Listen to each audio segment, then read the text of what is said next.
What a gross slate yesterday. I mean, just so goddamn gross. I mean, I couldn't find any plays at the top end I liked, man. So gross. It ended up being pretty gross. It did end up being pretty gross. But my lineups were correlated, guys. They were correlated. Good morning, everyone. Good morning. EM says, I hope I never see that mask again. Yes, apologies to the chalk donkey on the thumbnail. He is very nightmare fuel-ish. Welp, at least Uncle Sam will take less from me now. Yeah, I mean, every loss is just basically a tax write-off. I mean, if anything, we should be trying to lose before the fiscal calendar wraps up. This week, I learned bad bankroll management. It's a tax write-off, dude. It's actually good bankroll management. That's what people tell me. Chris says he 2x yesterday in winning my SL by 64.8 secs. I don't know what SL is, but congratulations. Welcome. Good morning. How we doing, Troy? Had to roll back my volume yesterday. True gross. Yeah. Yeah, when you have a really gross slate, you got to scale back your volume. Buenos dias, Eric. Buenos dias. Buenas tardes. Buenas noches. This slate made me throw up in my mouth. Ask me if I scaled back. Go ahead, ask it. Fine, I'll ask you, PJ. Did you scale back your volume? Season long. SL stands for season long. Man, I consider myself a fantasy hipster, and I've never heard the acronym SL used for season long. I need to get to it, man. But this is a DFS show, not an SL show, guys. Rich screwed up in the Bankroll Challenge League and somehow managed 8th place. We will review the Bankroll Challenge lineups. Also, I got to give a few shout outs. We had 8 people that myself and Alex free rolled in the SPY. And because I didn't win yesterday, I want to shout out these dudes. Bert the Big Hurt had a classic Pete 2X min cash here, had a nice Deshaun Watson team. Brought it back with Gio Bernard, had Brandon Cooks and T. Higgins, the double bring back. And then Adam over here turned his $100 into $400. That's a 4X for us mathematicians out there. Bolt 19 had a similar stack as me, but he had the better version of the stack. He had Lamar Jackson to Mark Andrews, but he brought it back with Sterling Shepard and not Darius Slayton like a donkey. You know who brings their Lamar stacks back with Darius Slayton? This guy. You know, if I can't play Denzel Mims, I must play another prayer yards guy, Darius Slayton. I always got to get one of them in my lineups. So yes, we are going to break things down today. Hopefully you guys had a decent week 16, despite it being such a gross slate. Let's see here. Good morning, Roland. Good morning. Shepard at 1% ownership. I want what that guy's on. We talked about it with our tilt space lineups. I think there were 2 good bringbacks if you were running Lamar Jackson or to Mark Andrews, and I thought it was Darius Slayton or Sterling Shepard. I thought both of them were perfectly fine. I ended up just going with the cheaper guy, Slayton at 3,800. But Shepard's been seeing a ton of targets, was going to be unowned, and if you're getting a ceiling outcome from Lamar Jackson and Mark Andrews, you're going to need someone on the Giants scoring, pushing the pace. Those were really the only 2 guys I thought were viable. I think you could have made the case for Evan Ingram, but you're not running a double tight end with Mark Andrews and Evan Ingram. So to me, it was Slayton or Shepard. Yeah, it's funny because I had seen a couple people that had this stack. It's funny. You look at the ownership here, only 5.3% Lamar, 5.3% Mark Andrews. But I think the the Bankroll Challenge hive mind. We're coalescing here at week 16 because a bunch of you sent me your lineups and everyone had the Mark Andrews, Lamar Jackson. I don't even remember talking about it that much. It was a play that I got on Sunday morning. Early in the week, I thought Deshaun Watson was going to be the play again. And then the ownerships kind of swapped on Sunday. Deshaun's was going up and up, and Lamar Jackson's kept going down. So Lamar Jackson seemed like the best tournament play quarterback to me. And then Mark Andrews, with everyone going either up to Kelsey or down to Parham, I thought Mark Andrews was a really nice tight end play there. And man, if you're going to allow me to tilt for a second, Mark Andrews dropping 2 touchdown passes yesterday. I mean, just absolutely brutal stuff there. Yeah, really, really gross. Mark Andrews could have had a monster day. I think he had 11 targets. He's kind of the Deontay Johnson of tight ends, man. Like, I think he's good. I think he's good at football, but man, the drops can be painful sometimes. Need a Bankroll Challenge double up next week.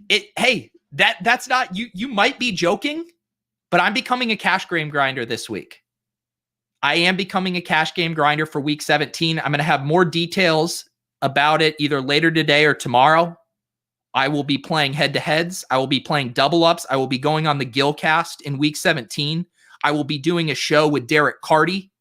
I will be scooping Adam Levitan's head-to-heads, and I believe doing a show with him as well if we can find time. I'm becoming a cash game grinder. The Bankroll Challenge for week 17 will be a 200 field double up. Book it. You had Marquise with Ingram. That one was nice too. Yeah, in our Tilt Space lineup, we just did the full double stack, Lamar Jackson with Brown and Andrews. In this one, I ended up just doing the skinny stack. So the rest of this lineup here, I didn't end up doing any late swaps on this one just because a lot of the plays I thought were going to be contrarian early. I mean, the good in this lineup was Jonathan Taylor at 1.7%, and I wanted to correlate it with Deontay Johnson. I actually didn't think Deontay Johnson was going to be this popular. I thought he was going to be sub 10%. But man, Jonathan Taylor, his role has just been absolutely insane. So I felt pretty good about getting him at this price in this ownership, and things were setting up good early for that one, right? Because JT gets the touchdowns early, and then you get Deontay Johnson kind of coming back in garbage time pass script mode. So that worked out. I loved Tim Patrick this week. He was a guy looking at the blitz projections that was projecting really well. He was ending up in a ton of optimals. He seems to have a better rapport with Drew Lock than Judy. I knew he would be low owned, and I wanted pieces of this game. You'll see in my second spy lineup, I ran a Herbert double stack. So I did Patrick and Mike Williams here. I knew Mike Williams was going to get a little more popular once you had Hunter Henry and Keenan Allen both ruled out, but I thought he was still a really good play. Another dude that just missed a touchdown as well. And then what else did we do here? Antonio Gibson as a one-off play. I thought Antonio Gibson and Miles Sanders were both 2 good tournament GPP plays late in the late slate. And Antonio Gibson popping in the injury return model. People just don't like playing these dudes coming off an injury. Obviously, the rub with Antonio Gibson is he's a little bit game script dependent. And when Dwayne Haskins is your quarterback, you're probably going to end up in a negative game script. And then the last piece of this, and I actually started my lineup with this piece. Well, I guess you could say I knew I was going to do Lamar Jackson, but I wanted to put Chiefs defense in. And I thought that was one of my classic crowbar leverage plays of like, I'm fading the most popular game on the main slate, the highest total game. How are ways I can benefit if that game doesn't go well for everyone who's playing it? So I thought the Chiefs D was in a really good spot there. I actually feel like this is a pretty bottom, percentile outcome for them points wise, just based on how they were playing. It seemed like they were sacking Matt Ryan every other possession, but just gave up enough points there to drop us down to 7 points and didn't get any touchdowns as well. But that's the lineup. Let me check in with the chat. Yes, you can scoop my head-to-heads. You can send me, I haven't started posting, although someone sent me an invite already. Send it, revert Z top. Send me your head-to-head invites this week. I will post or I will accept head-to-heads. Yes, feel free to send. Don't dupe me, bro, is now don't scoop me, bro. No. You're allowed to scoop me. Please scoop me, bro. This week it's please scoop me, bro. We went from don't dupe me, bro, to please scoop me, bro. Yes. Please scoop me, bro. Please scoop me. I played Gibson instead of DJ. Yeah. I didn't get on DJ. I saw his ownership in the 15 to 20% range. Let's see what I had it. I don't even know if I had him in my, did I even have him? I didn't even have him written down. Jeez. So yeah, I mean, I wasn't even close to being on him. Let's see what he was heading in. 6,100. Yeah. At 14% ownership. Look, like, so these are the things I look at here. I mean, I know Jonathan Taylor is more, but like I'm looking at the ceiling projection there relative to the ownership. And I just was never going to get on an expensive David Johnson that was also 14% owned. He was just not going to be a guy that stood out for me. I don't know. Maybe it's a mistake. Clearly it was a mistake. I mean, from a process standpoint. But yeah, Gibson, I thought, had similar ceiling at half the ownership. It is what it is. It is what it is. Yeah, that was the tough thing because Houston has been a team I've been targeting a lot this year. People, I think they don't want to play Deshaun Watson a lot of weeks for some reason. I think there was the narrative of him losing these weapons and the stacking wasn't as obvious with the secondary pieces. But yeah, he has just been a guy that gets there every week. Cincinnati, nothing to write home about defensively. I just got spooked by the ownership. Cooks was getting ownership. Watson was getting ownership. T. Higgins was the chalky bring back. I did actually run one Deshaun Watson double stack in the red zone, $50 single entry. And my way of trying to get off the chalk was I did Watson to Cooks with my no-lipper pal Chad Hansen, who bageled. And then because I'm a Galaxy brainer and I can't bring it back with the chalk bring back, instead of T. Higgins, I brought it back with AJ Green. So that is how you play a Deshaun Watson double stack and fail. That's how you do it. Placed 192 in the Bankroll Challenge when playing contrarian game stacks in small fields. How chalky should we be around it? I think it's perfectly fine to be chalky around contrarian game stacks. I wonder if I could pull it up here. I was looking, I believe Chipotle Attic won the power sweep, and he had a Dalton double stack, or it might have even been triple, but then he just played the chalk running backs. I believe he had David Montgomery, Melvin Gordon, and maybe Eckler it was. But yeah, all chalk around a contrarian game stack. So I think once you're going super off the board there with your contrarian game stack, I think you can jam in chalk around it for sure. The Sigur Rós hat. Oh, I thought it was more like a Steve Zissou, Life Aquatic kind of vibe, but I'll take the Sigur Rós hat. I will be doing the rest of the show in Hopelandic, the language that Sigur Rós sings all their songs in.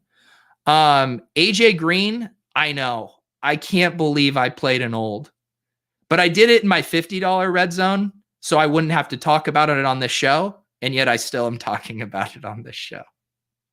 What am I doing? Let's move on here. I don't know if there's much else to talk about with this lineup. This is you're happy with the ownership. It just doesn't get there. It just doesn't get there. You need the Giants pushing. Darius Slayton, I believe he did have over 100 air yards. He had one bomb down the side. All right, we're done talking about this lineup. Let's go to this second lineup or second contest. This is in the smaller SPY. So this one only had, 1,700 people in it, 1,700, 1,666. And I actually did a late swap here.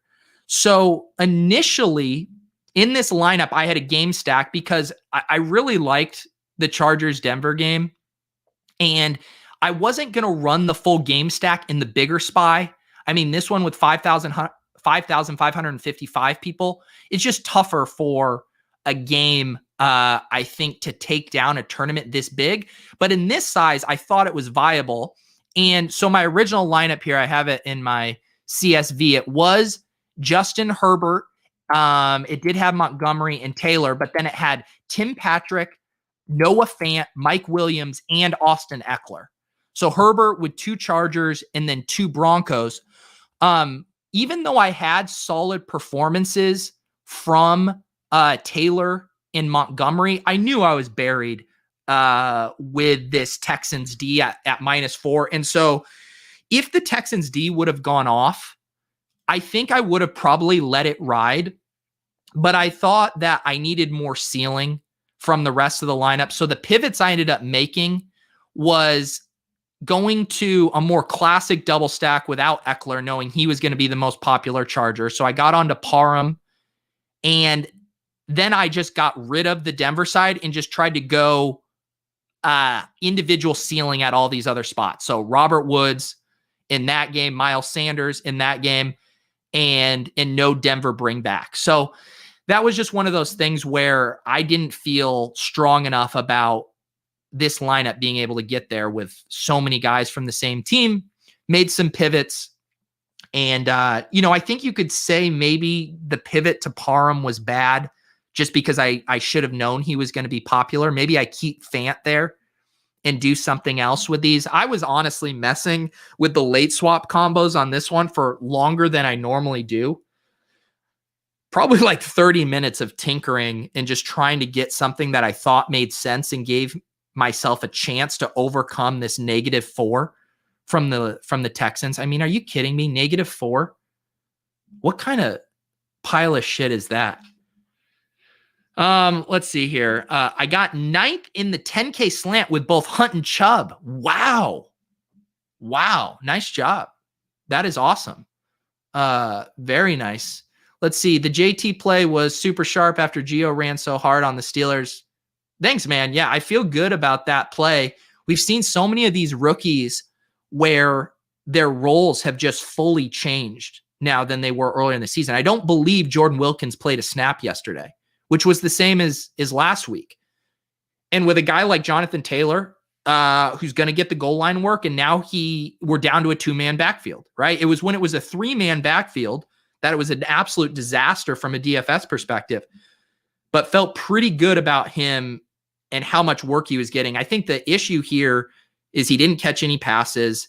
It was kind of a gross game as well. So he didn't get that monstrous ceiling to help us win a tournament, but I do feel pretty good about the play at that ownership. It is on me for playing one of the worst defenses. Who would have thought? Who would have thought? That was another one of my plays of I'm not playing that stack, and I thought it would be popular. And I thought Deshaun Watson had a very good chance at succeeding. So if he doesn't succeed, and a lot of people have him, how do I take advantage of that? Maybe the DST tees off on Brandon Allen.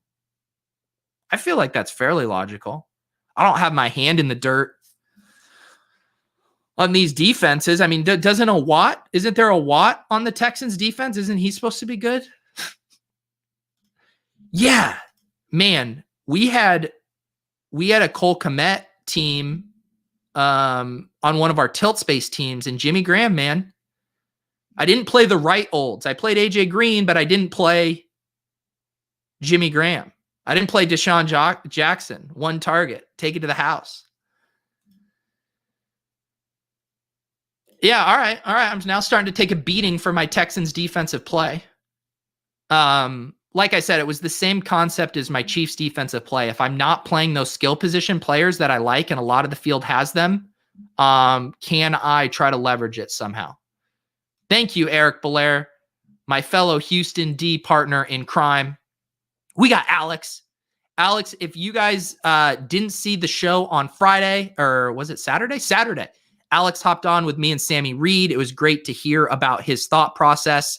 And Alex, of course, the Santa Claus who helped give out 4 free roll entries, helped lead guys like Bert to a 2x, Adam to a 4x. So thanks again. Shout out to Alex, man, for making that giveaway so much fun. I mean, going from 4 SPY entries to 8 was super awesome. So another big thank you to Alex for that. All right, let's see what the chat. You guys are all now starting to get your tilt going in the chat.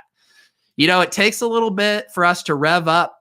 We got to get the engine warming, and now you guys are tilting here. Seems like the Jets D everywhere was the play. Yeah, I saw a lot of that in the high stakes, smaller field stuff. People punting it off with the Jets D. I think it was sharp. I didn't get on it. I think it was sharp. Yeah, we'll talk about the Bankroll challenge here in a second. Graham was indeed popping in the Aegis model. Man, it just Cole Kmet, I think I had the stats from Gretsch last week. He played a season high snap share. He ran a season high, routes on Mitch Trubisky dropbacks. And then Jimmy Graham, man, is just the red zone monster. Sometimes the numbers in the Aegis model can't account for that.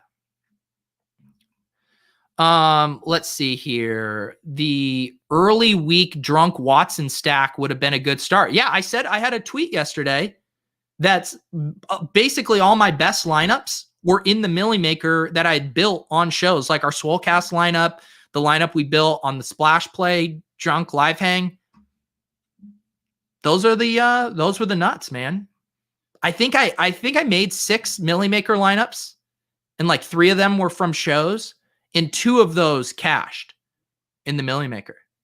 I did have to tweak some of them. There were Keenan Allen's in there. There were Brown wide receivers. What's up, Mike? My buddy Mike. Yeah, the Chenault here was correlation, but I did like him on my own. I think he was a pretty good value play there at 3,700. I mean, his target share had been good. And then just kind of the added bonus of if I'm playing Montgomery and eating some of that chalk, let's correlate him. Because again, I think if Montgomery's crushing and getting another 32 carries like he did last week, you got to imagine the Jags are throwing. So I thought Chenault as a non-popular bring back was a nice play. And so that worked out at 3,700 and 5.3% ownership. Let's see. Prime time. I won $100, but could have done better. I had Jets D in every lineup. The Browns news was huge on Saturday. Yeah, that's a good point.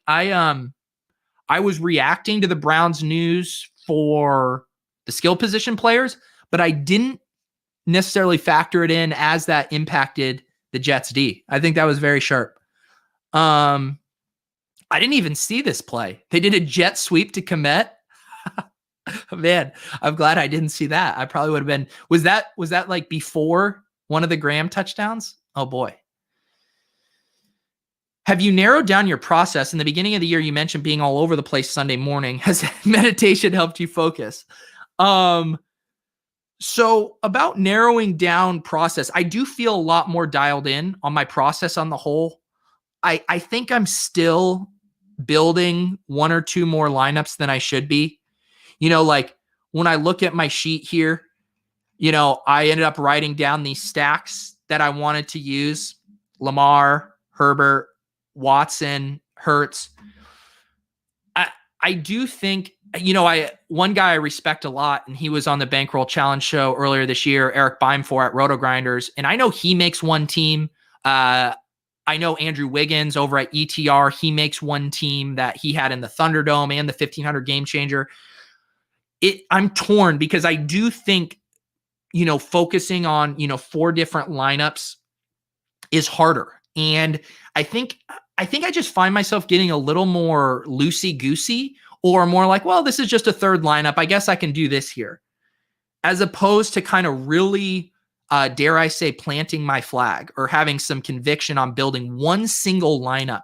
And then the other benefit of that, and I've heard Eric talk about this a lot, is like he knows every single late swap permutation that's available to him for his single lineup. And one thing I know is I definitely know based on my late guys, I'm like, yeah, I have some flexibility here. I can get off Eckler, but I'm not like specifically in the weeds on every single type of swap that would be available to me because I have these other lineups and I'm just not giving it that focus. But on the other hand, having multiple lineups is fun, right? Like you do all these plays, you look at all the ownership, there's guys that you want to get in. So I'm torn on that. I do feel pretty good about where my process is at this point in the season. You know, really the big complicating thing for me is doing all the content. I have to get up early on Sundays. And again, I'm not asking at all for any sympathy whatsoever. I do this because I love doing it, but I'm just talking about having the time to do my process right. I normally go through all my stuff for like an hour and a half and get my lineups ready, because then I have to write the newsletter, Fantasy Life newsletter, link below if you guys want to check that out. Then we do the Tilt Space show, or not Tilt Space, the line movement pre-kickoff show from 11 to 12.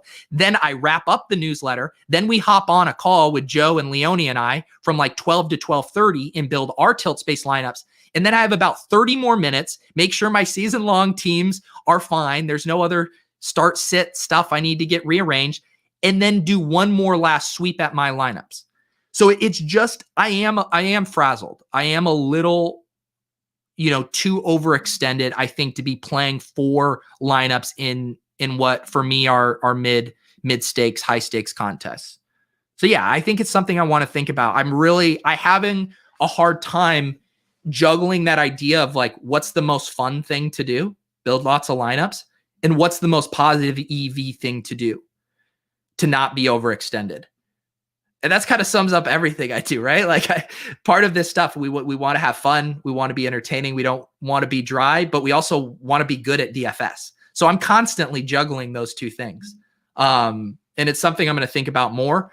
But overall, I feel good about my process this year. I feel good about the overall year I had. I think I will do a show maybe after like week 17, once the playoffs get going, where I'll pull up my Roto tracker and I'll show you guys exactly what my charts and my graphs have looked like this year. I can show you the exact points where I turned around my DFS play, and we can kind of walk through that. And because again, I know I got shit for my spreadsheet not accounting for everything, right? Because my biggest hit in the SPY was before I was on the record playing 2 SPY entries.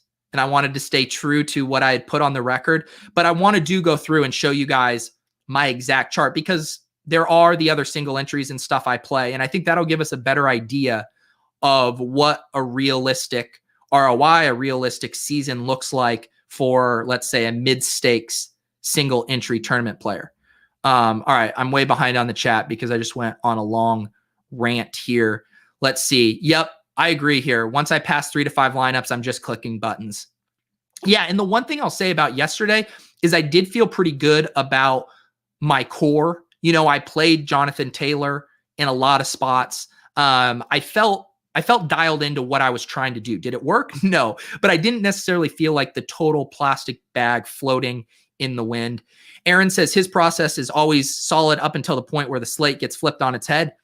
Yeah, that happened to me back-to-back weeks. Last week, not getting in enough Tony Pollard. I didn't spend enough time like fully processing that news, and I was already anchored to lineups I had already built. And then the week before that, when Fournette was scratched, and I had Rojo in my lineup, and I just was paralyzed. I didn't pull him out, even though I knew the play hadn't changed and the ownership had risen. So yeah, the slate getting flipped on its head and not processing it better, definitely one of my bigger leaks late in the season. You do want different lineups for different contest sizes, though. Oh, for sure. That was the exact example I was talking about with these 2 lineups. Like this lineup with a skinny stack, trying to get access to ceilings in a bunch of different places. I felt better about this one in a 5,000 person contest, where my original lineup here on this Herbert was a game stack that I felt was more applicable to this smaller field size. So I am definitely being mindful of the contest size in the lineups where I'm putting them in, for sure. I think that is one of maybe the last, and I kind of wish I would have talked about that more in that 10 tips video I put out. But there are some of the best players in the world who are not catering their lineups to the contest size. I think it is one of the bigger edges out there right now. Making sure your lineup is right for the contest size. I couldn't imagine sitting around on Sunday rooting for just one lineup. Yeah, I can kind of imagine it, because it's like when I play Showdown, right? And I max enter, or, a mini max or the 20 max, and you're just, it's not like a great sweat. Like you're sweating a portfolio and you kind of don't know, oh, I need this guy for this lineup, but I need this guy. I actually think sweating one lineup is like a very clean sweat, but I do understand what you're saying. If you have the Texans at minus, -4 points in your one lineup, and you're just like, all right, we're on to the next week. But I do think it's a clean sweat. I do get the appeal of that. Let's see here. Someone says, who cares? I don't know what I think. Well, we have 134 people watching on a Monday morning at 10:30. So there are some people who care, Shane. There's some people. We're just all talking through it, brother. Happy holidays, Shane. We're just trying to work through it, sharpen our process. Dun, dun, dun, dun, dun, dun. Geez, Shane, you are tilting in the chat, Shane. Shane, we are so far past canceling the season because of COVID, dude. All right, let's see here. Friday strat. A tax show with the DFS accountant. Not that I need it yet, but for down the road when I do. Yeah, I should hit that guy up. I could definitely do. I think I haven't figured out what kind of stuff I want to do for playoffs. Let me know what you guys want. Friday build shows. I know we're going to have a couple good slates for wildcard weekend and divisional weekend. Or if you guys want showdown stuff, or if you want me to do random shows with tax accountants, definitely open to suggestions for that. So let me know in the comments, because I will miss some of these live comments. So when the video is done, if you guys have any suggestions for shows you would like to see throughout the playoffs, let me know. Greg Beans, is this thing on? I think it's on. I hope it's on. Do you plan on playing about the same volume of entries during the first 2 weeks of the NFL playoffs, or will you use some more of that bankroll for NBA? I don't think I'm going to get too deep into the NBA streets. I did play a little bit on Christmas. I just made one lineup. I would love to be able to play NBA single entry stuff, a clean sweat, if you will, with one lineup. I'm just worried that I'm not going to be good enough at it, not going to devote the amount of time, not going to always be around with the late breaking news, not going to be around all night to late swap. Like once you've taken the red pill, and you realize how big of an advantage the late swap is for the pros and the guys who are on top of it, it makes you not want to play unless you can be on top of it as well. What I really wish is there was no late swap for NBA DFS. I would definitely play if that was the case. But to answer your question, I definitely want to do shows during the NFL playoffs. So yeah, if that's what you guys are up for, I'll continue to get guests. Maybe we can do a build show, and then we can also do some lineup reviews as well. I'll definitely want to play in the SPY and other 3-max single entry contests for those really good playoff shows. Yes, man, I am still up for the year. I have had my best year ever. Definitely have lost a little bit over the past 4 or 5 weeks, both on the tilt space and my own stuff, but I'm still up over 15,000 on the year. And like I said, I'll do a Roto Tracker show in a couple weeks, and I'll show you my exact profits all for all my contests, and you can see exactly what it looked like for me this year. Is there a 100,000 crowns club? I sure hope so, man. You see this? Let's zoom in. I hit 100,000 crowns. Oh, and of course it goes away once I zoom in on it. There it is. 104,000 crowns. Just, I called my mom when I hit it. I was crying. It was a magical moment for my family. It's almost, I might actually get back into the League of Legends DFS. That's where it all started.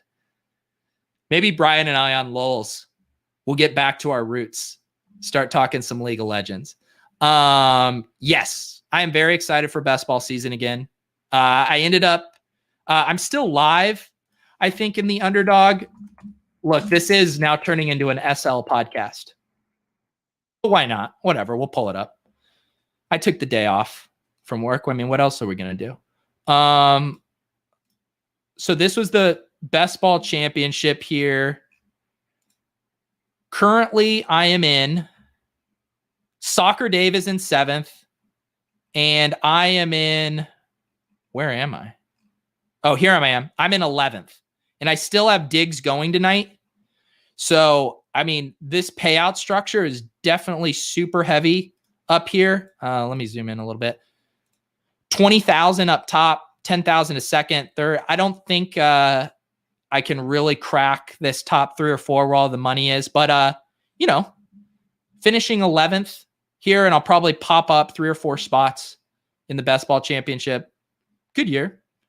The dude in 2nd, I believe, had how sick is this, dude?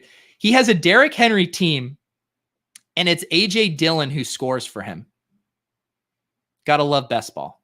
All right. I'm done talking about best ball here. Pete, play DFS hockey. You're the correlation king, which is what you need to do. You know what? I actually thought about this. I had talked to Brian about it, and he was just saying that the prize pools are so small right now, at least for him, like the work that would go into it relative to the kind of prizes. The math didn't add up, but I'm definitely interested into looking into it. I do enjoy these correlation sports, and I want to start trying to apply some things to other sports. I'll definitely look into that. What am I doing in the off season? I definitely am going to take a little bit of a break. I'm going to take some break in February, early mid-March. And then, I think definitely best ball. I don't know. I got to figure it out. But I definitely want to keep making videos, keep doing stuff. I've had a lot of fun doing that this year. It is true. I'm the Crown Collector King. Cobra hopped in late. How did people do? I heard of 2 winners. Bert here. Let me go back to the screen share. Bert won $200 in the SPY, and Adam won $400 in the SPY. I don't believe anyone else cashed, but still pretty good return for the free roll crew. I've heard you can transfer crowns to Bitcoin. That'd be nice.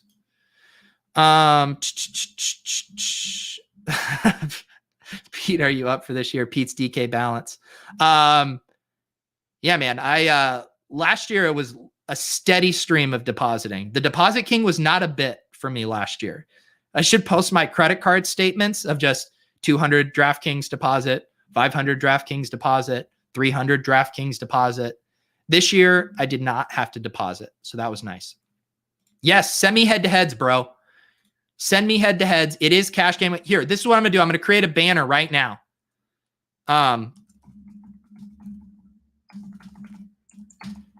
I'm putting it on the banner here.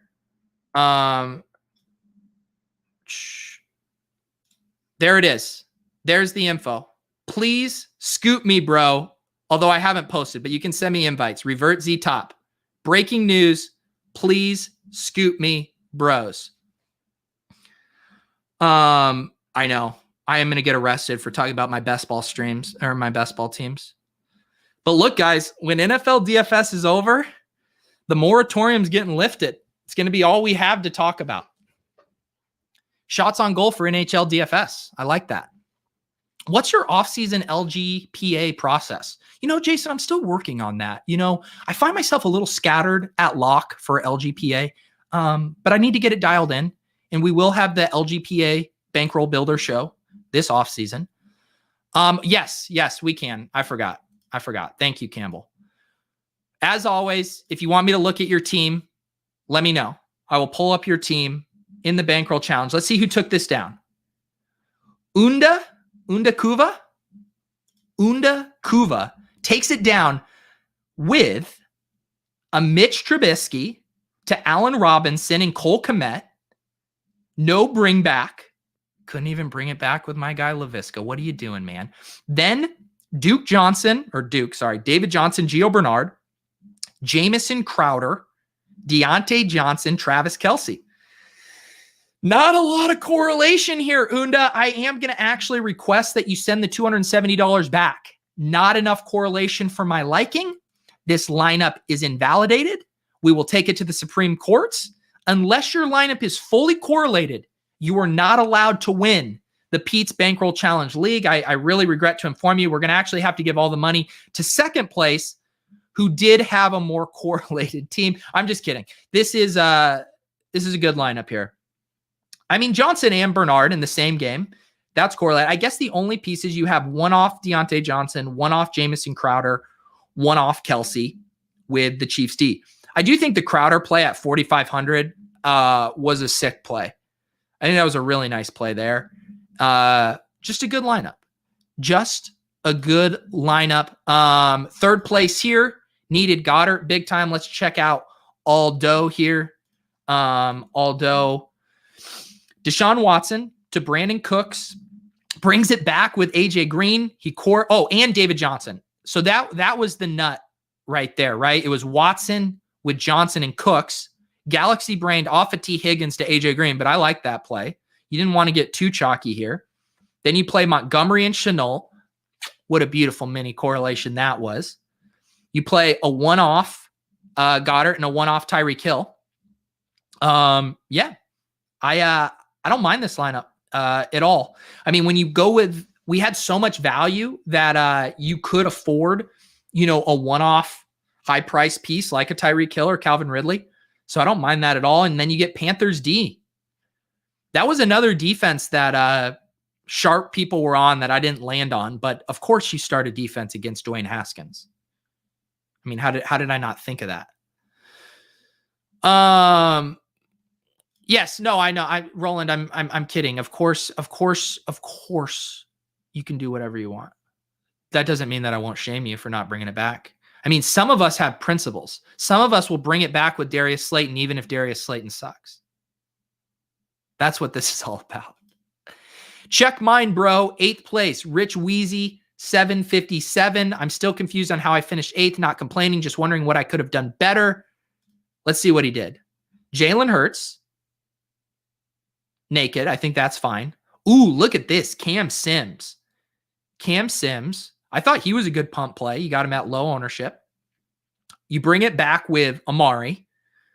Okay. So this is kind of like when people were doing Jalen Hurts, you bring it back with DeAndre Hopkins. I like that.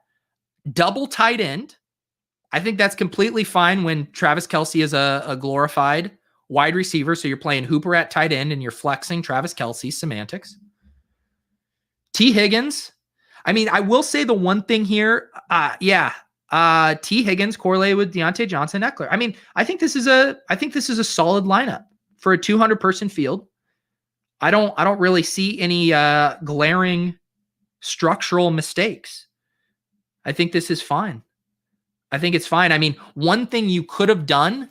So you had Austin Eckler here at 34% heading in, and depending on what your goals are, this is a flat payout structure. But depending on how many teams were ahead of you, you probably knew Austin Eckler was going to be popular, and that would have been hard to climb further. And since it looks like, I guess you still didn't know because you still had Hurts and you still had Cooper and you had Sims. So I get it. It's tough. If you had more information, I would say you could have maybe pivoted off Eckler. I built most of my lineups yesterday with Eckler, knowing I could pivot to Miles Sanders, to Antonio Gibson, to a Rams wide receiver if I needed to. But in this contest, you didn't have as much that you knew early on because you only had Kelsey, Hooper, Higgins, and Johnson. So yeah, I probably let it ride there too. I don't know, man. I think that lineup is fine. Oh my God. If you catch me with any correlation in my cash game lineup, I will retire. No. I mean, I am just jamming the best plays. I'm done with correlation. Cash game Pete is done with correlation. All right, let's see it. You're at 113. Oh boy, I can't wait to see this stack. What do we got here? What do we got?